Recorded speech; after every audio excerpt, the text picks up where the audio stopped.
बोले चित्रगुप्त भगवान की जय। बोले धर्मराज सरकार की जय। ओम यमाए धर्मराजाए श्री चित्रगुप्ताय वै नमः। भगवान श्री चित्रगुप्त जी का जो स्वरूप आप सबने यहां दर्शन किया, ये प्रभु ने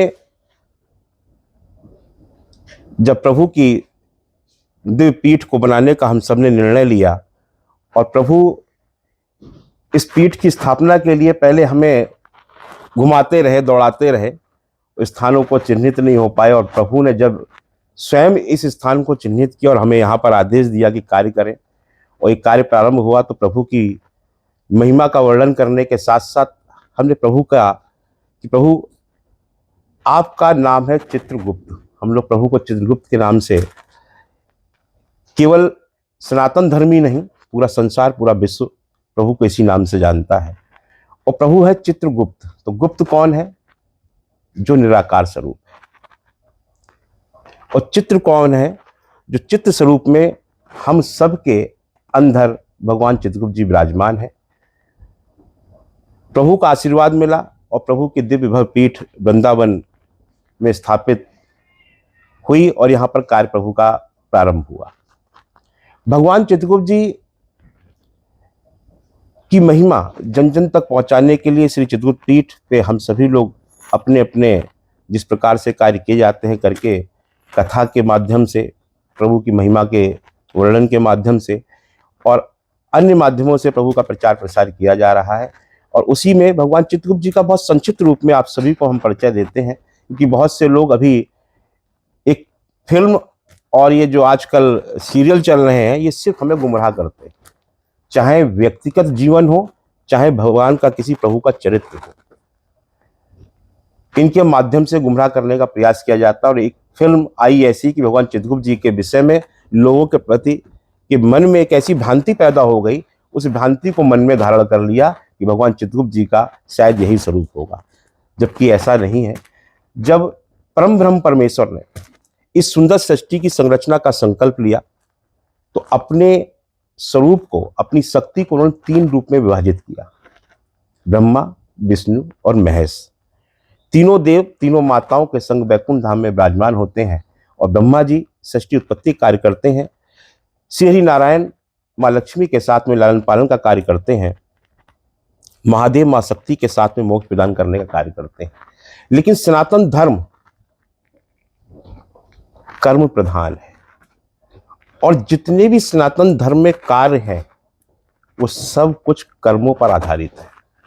तीनों देवों के जो कार्य थे वो कर्म पर आधारित थे। जो पुण्य आत्मा अपना शरीर त्याग कर जब वैकुंठ धाम पहुंचती है, तो ब्रह्मा जी के कार्य सृष्टि उत्पत्ति का, तो उस पुण्य आत्मा को उसके कर्मों के आधार पर किस योनि में प्रवेश देना है, ये निर्णय लेना था। वो कैसे लिया जाएगा? जब कर्मों के आधार पर ब्रह्मा जी को बताने वाले देवता होंगे, हे प्रभु इसके कर्म इस प्रकार के हैं और इसको इस योनि में प्रवेश देना है, तब उस पर कोई निर्णय हो सकता था। श्री नारायण को जो लालन पालन है, इसके जीवन में अपार सुख संपत्ति देनी है, किसको दारुण दुख देने हैं, ये भी हमारे कर्मों पर ही आधारित है। जो आत्मा मोक्ष के लिए पहुंची है, तो क्या उस आत्मा के इतने पुण्य कर्म हैं कि उसको मोक्ष दिया जाए या ना दिया जाए, ये कार्य महादेव को करना है, लेकिन ये भी कर्मों पर आधारित है। जब तीनों देवों को इस बात का आभास होता है कि ये समस्त कार्य कर्मों पर आधारित हैं और हम तीनों देवों के कार्य अलग अलग हैं और अपने अपने हम कार्य कर रहे हैं, लेकिन समय समय पर ये बताने वाले देवता कहाँ हैं, परम शक्ति परम ब्रह्म परमेश्वर का चौथा स्वरूप कहाँ है, जो समय समय पर ये बता सके कि कब किसको किस योनि में प्रवेश देना है, कब किसके लालन पालन में दारुण दुख देने हैं, कब किसको अपार सुख संपत्ति देनी है और कब किसको मोक्ष प्रदान करना है या नहीं करना है। जब तीनों देव इस बात को ध्यान करते हैं, तब वह चिंतन करने लगते हैं और चिंतन में ये निर्णय निकलता है कि उस चौथे स्वरूप को भी साकार रूप में लाया जाए। तब ब्रह्मा जी तपस्या पर बैठते हैं और सहस्र वर्षों तक तप करते हैं। तब किसका कर रहे हैं? परम ब्रह्म परमेश्वर, परम शक्ति का, कि हे परम ब्रह्म परमेश्वर, ही परम शक्ति, आपने अपनी शक्ति को तीन रूप में विभाजित कर दिया। हम तीनों देवों को तो आपने विराजमान कर दिया, तीनों देवों के कार्य भी बांट दिए गए, लेकिन जो तीनों देवों के कार्य हैं उनको सही रूप से करने का जो कार्य है, जो कर्मों पर आधारित है, उसके करने वाली आपकी परम शक्ति कहाँ है? जब तक वो चौथी शक्ति विराजमान नहीं होगी तब तक ये कार्य व्यवस्थित रूप से संचालित नहीं हो सकते। तब ब्रह्मा जी ने जब तप किया है, तब भगवान चित्रगुप्त जी का ये चौथा स्वरूप जो है, जहां आप चार हस्त देख रहे हैं, प्रभु के इन चार हस्तों में एक हस्त में आशीर्वाद मुद्रा है, एक में दंड विधान है। जो हमारे कर्म हैं, हम अगर अच्छे कर्म करेंगे तो आशीर्वाद स्वरूप हमारे लिए अच्छे फल मिलेंगे, और यदि हम बुरे कर्म कर रहे हैं तो हमें दंड विधान में दंड जो है वो मिलना शुरू हो जाएगा। एक हाथ में प्रभु की लेखनी है और एक हाथ में जो पुस्तिका है, यही हमारा वो ग्रंथ है। क्योंकि कोई भी अगर आप देश, राष्ट्र, संस्था कुछ भी बनाते हैं, सबसे पहले क्या तैयार होता है? विधान तैयार किया जाता है। और अगर एक इतनी बड़ी सृष्टि को चलाने का कार्य हो रहा है और विधान नहीं है, तो विधान वाला देवता कौन है? लेखनी के देवता कौन है? तो जो विधान लिखा, जो विधान लेकर प्रभु आए, जो हम सब के नियम कानून क्या बनने हैं, वो समस्त कार्य जो हैं, जो ग्रंथों के अनुसार हैं, जो वेदों के अनुसार हैं। वेद पहले एक था, ये तो हम सबने कथाओं में जाना, जो कंठस्थ था, कहा जाता कंठस्थ है, उसकी लेखनी नहीं है। उस वेद में संपूर्ण ज्ञान था। वेद में ही गणित है, वेद में ही विज्ञान है, वेद में ही आयुर्वेद, आपकी स्वास्थ्य की व्यवस्थाएं हैं, वेद में ही हमारे संस्कार हैं।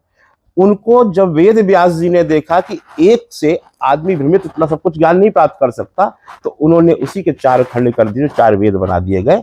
उन पर आधारित कर दिया गया कि जिसकी आवश्यकता है वो उस वेद को पढ़ ले और उससे अपना ज्ञान अर्जित कर ले।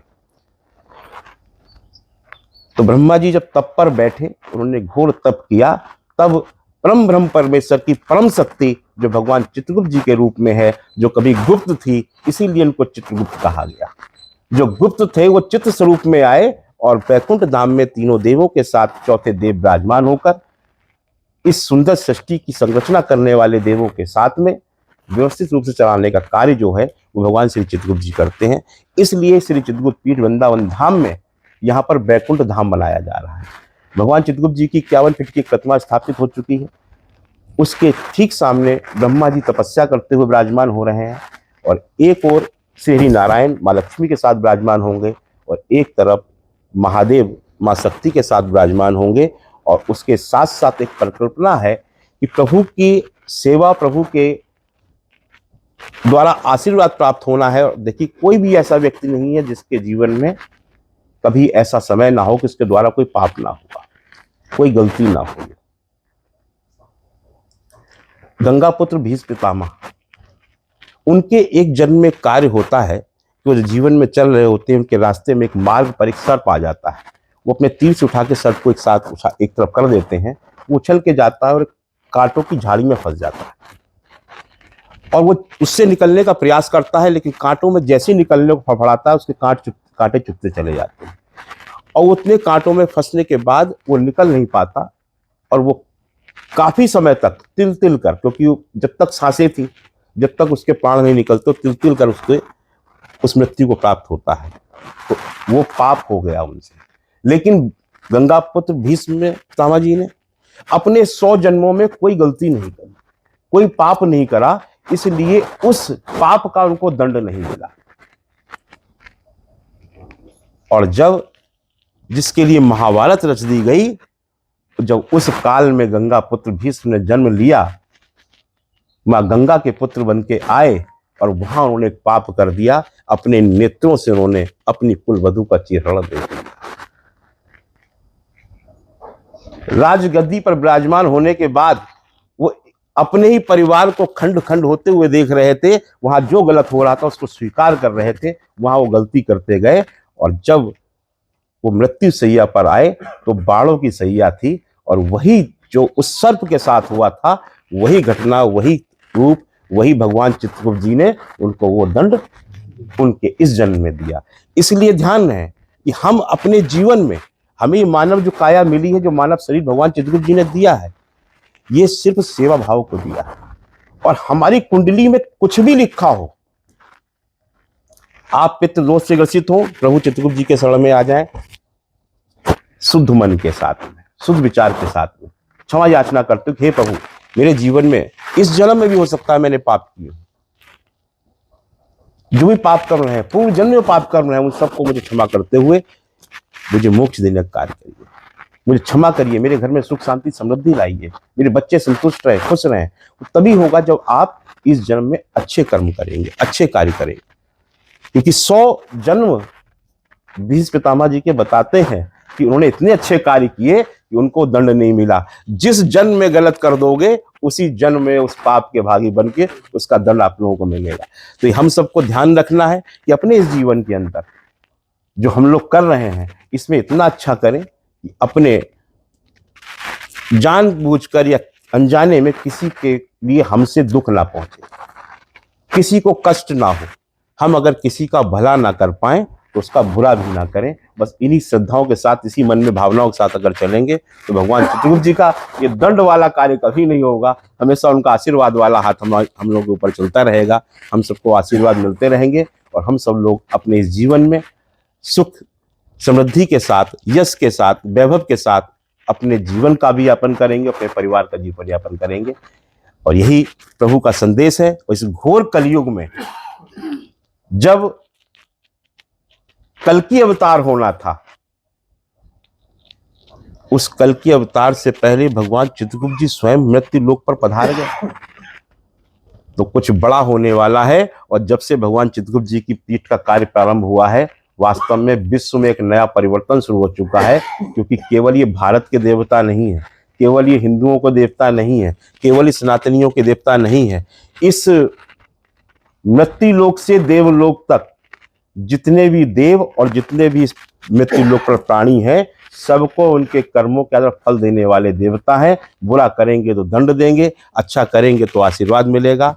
और इसीलिए प्रभु यहाँ विराजमान हुए हैं। उन्होंने इतनी जगह छोड़कर एक स्थान चुना, क्योंकि यहाँ पर स्वयं श्री हरि नारायण ने बाल रूप की लीलाएं रची थी।